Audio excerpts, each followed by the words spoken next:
Hi, I'm Jay Andrews. I'm here today for Laguna Tools, and today we're going to talk about bandsaws, and specifically the new Laguna 3000 series of bandsaws. Now, Laguna is well known for many years for providing some of the best bandsaws in the industry, and the new 3000 series is no exception. Laguna has a wide range of offerings, and today we're specifically going to talk about the 14 3000 series, the 14 SUV, the 16 3000 series, as well as the 18 3000 series of bandsaws. And we're going to show you some of the differences as well as some of the similarities between each of the models, and we're also going to cover the initial setup for when you receive your bandsaw. Let's talk a little bit about the sizing first. You'll hear us refer to numbers as 14, 16, and 18. Let's talk about what that means, and in order to do that, let's have a look inside the bandsaw first. And you'll notice that the flywheel is inside, and the 14 in this refers to the diameter of the flywheel. This is a 14-inch flywheel, the 16 has a 16-inch flywheel, and so on. Let's have a look at the components inside, and the first thing that comes to mind here when you open the cabinet is you'll see that all the components are very heavy-duty inside.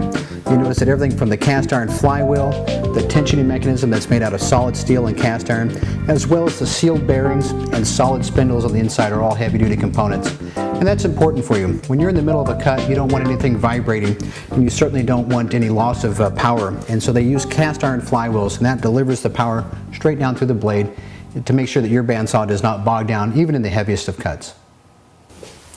Now, you'll notice that we have heavy-duty components in here again. Again, a nice heavy cast iron flywheel, and that's important to deliver the power to your blade.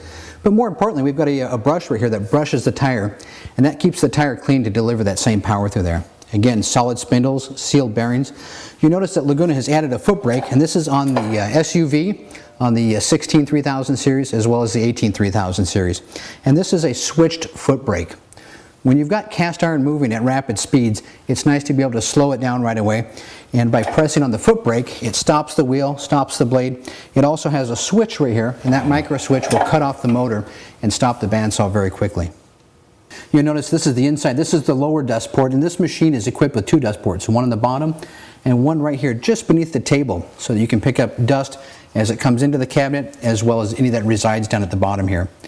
Now, this wouldn't be a Laguna bandsaw unless it had Laguna Guides on it. And you'll notice that we have the Laguna Guides, the ceramic guide systems, both on the top and right underneath the table. Now, the upper guides on these bandsaws are supported by a solid steel shaft.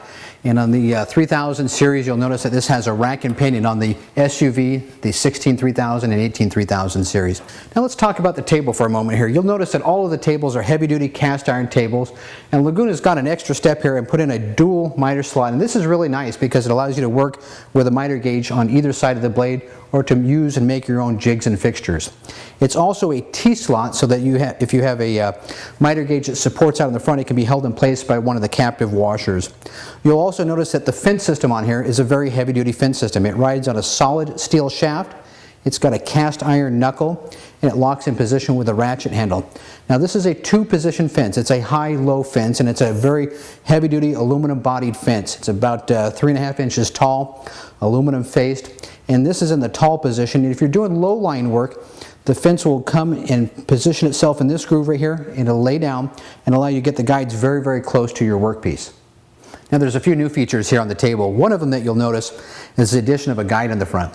And this reads out both in millimeters as well as in inches. And it allows you to have a 0 point right at your blade line and to measure to the right and the left of the blade. One of the other nice features that you'll see is the addition of a rack and pinion for your table tilt. And you notice how easily this tilts just with one hand. And that's because of the addition of the gas strut on the back here. Now, while we're on the bottom side of the table, we can have a look at the trunnion here. And this is what they call a geared trunnion. It's a cast iron trunnion. It's a double trunnion, meaning that the trunnion assembly itself is widely spaced. You've got one at the front of the table and one at the back. And they're driven by this gear arrangement, and that's why they call it the geared trunnion. A geared trunnion allows you to tilt the table from 45 degrees positive to 15 degrees negative very simply by the turn and twist of a handle. And we can set that right on the line here and lock it in with a lock handle on the front trunnion. By turning this handle, it allows you to tilt the table easily, and even though it's a heavy cast iron table, it's really done simply because of the addition of this gas strut. Now, when we're returning back to 0 or back to 90 degrees, there is a positive stop on the back side right here, and as I lower the table down, you'll see that it bumps right against the positive stop. When you do your initial setup, you'll set this nut and bolt right here, so this is exactly at 90 degrees to the blade. If I want to go to the negative range, to negative 15 degrees, I'll simply raise the table up, I'll move the positive stop and flip it down, and then I can lower the table and go to the negative range, and again that'll go to negative 15 degrees. One of the newest features in the 3000 series of bandsaws is the addition of the quick release, and this is the blade tension quick release lever.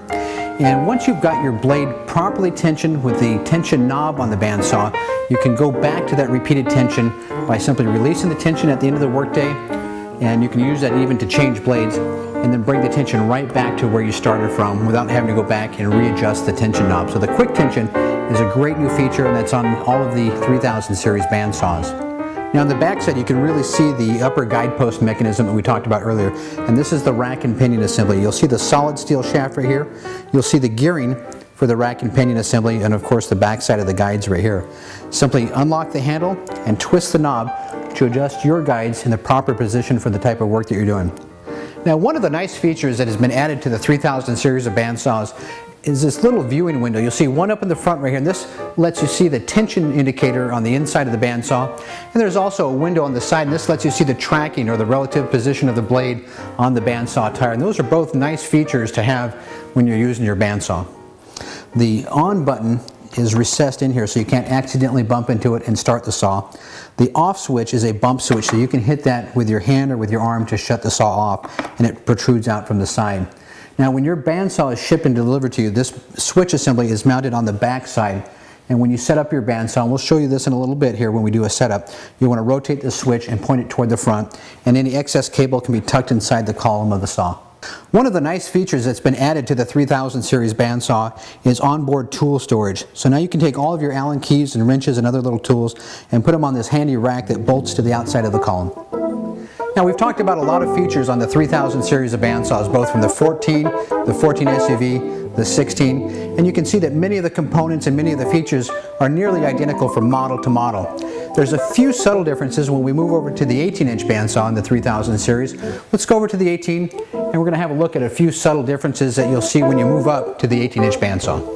Now we're over here at the 18 3000 series bandsaw, and there's a few subtle differences. Some of them can be seen from the outside. One notably here is that the window for the tension indicator is moved from the top of the door down to the bottom of the door, and that just speaks to how the tensioning mechanism works in this saw. You'll also see that the tensioning handle is set right here in the throat of the saw. It also has a retractable handle that allows you to get it out of the way when you're pushing bigger pieces of wood through. On the 18, you'll notice also that the table is larger than on the 16 and the 14, and it's a bit heavier as well because there's a lot more cast iron.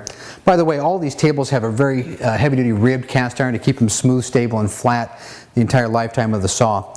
Now when we do the table tilt on this one, we'll simply tilt it up, we'll flip the flip stop down, and you can see that we can go back to the negative position, get back to negative 15 degrees, and the cutout of the table sits comfortably right saddled over the frame. Now when you're considering purchasing your bandsaw, one of the most important things is to think about how you're going to outfit your bandsaw for the type of work that you do. And you can outfit your bandsaw with a number of accessories that make your bandsaw much easier for you to use. Now we've outfitted each of these bandsaws today with the mobility kit, and this is an option that I highly recommend for moving your bandsaw around the shop. These saws are big, they're quite heavy, and they fit better on a mobility kit than they typically do on a wheeled mobile base. And these mobility kits are composed of an axle and wheels on the back side, leveling feet on the front side, as well as a hitch on the front side of the bandsaw that fits right into the receptacle and allows you to easily move your bandsaw around the shop. Another line of accessories that you might want to look at when you get your bandsaws is the selection of blades. And the selection of blades will be dependent upon the types of cut that you're doing. If you're doing small, detailed, curved work, you might want to go with a 1/4 inch blade or a 1/2 inch blade. When you move up to larger work like resawing, you'll probably want to go with a 1 inch blade or an 1 1/4 blade depending on the size of the saw that you're looking at. One of the types of blades that I recommend strongly is the Resaw King blade. Now Laguna makes the Resaw King blade for doing smooth finish resaw work, and it has a resharpenable tooth, and you should have a look at that when you purchase your bandsaw. If you're doing angled cuts and mitered cuts, you probably want to pick up a miter gauge for your bandsaw, and that fits right here in the miter slot that we talked about.